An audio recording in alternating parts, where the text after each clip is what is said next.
Hello बच्चों, let's read this question. The question says identify A to E in the following diagram of typical dicot embryo.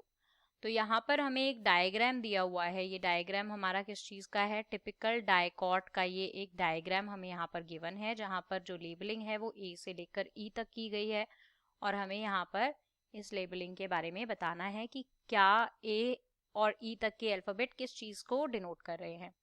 तो सबसे पहले हमें यहाँ पे बात करनी होगी इस क्वेश्चन के की कॉन्सेप्ट की. So the key concept for this question will B structure of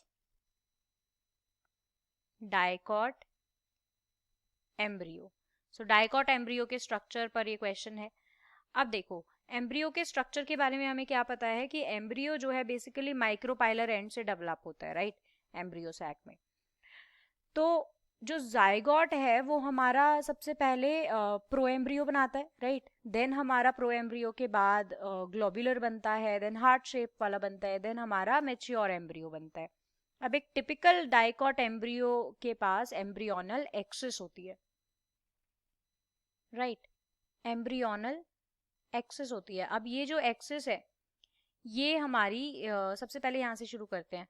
ये देखो, ये एक्सिस दो पार्ट की होती है. एक ये बीच वाला रीजन इस एक्सिस का ही है जो कहलाता है हाइपोकोटाइल, और इसका कॉटिलेडन से ऊपर वाला जो पार्ट है वो हमारा कहलाता है एपिकोटाइल. ये हमारा होगा एपिकोटाइल, जो कि यहाँ पर मेंशन नहीं है ऑब्वियसली. अब एपिकोटाइल जो है वो हमारा रीच करता है कहाँ तक? स्टेम टिप तक.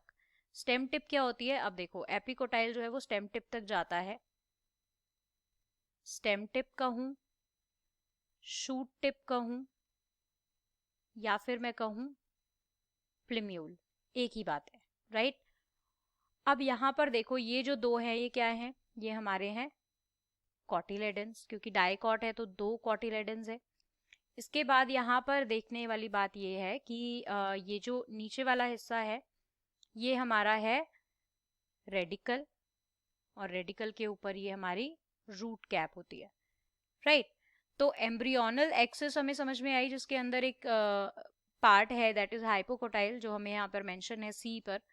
और ऊपर का वाला जो पार्ट होता है एपिडर्मिस एम्ब्रियोनिक एक्सिस का, एम्ब्रियोनल एक्सिस का, वो होता है एपिकोटाइल. एपिकोटाइल जो है वो हमारा कंटिन्यू करता है प्लिम्यूल तक, जो कि शूट टिप है या स्टेम टिप भी कह सकते हैं.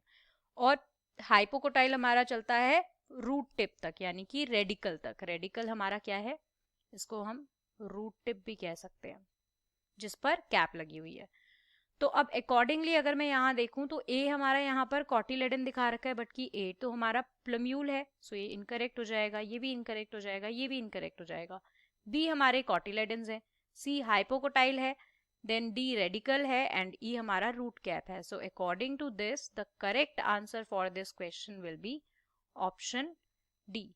So I hope you understood it well. Best of luck. Thank you.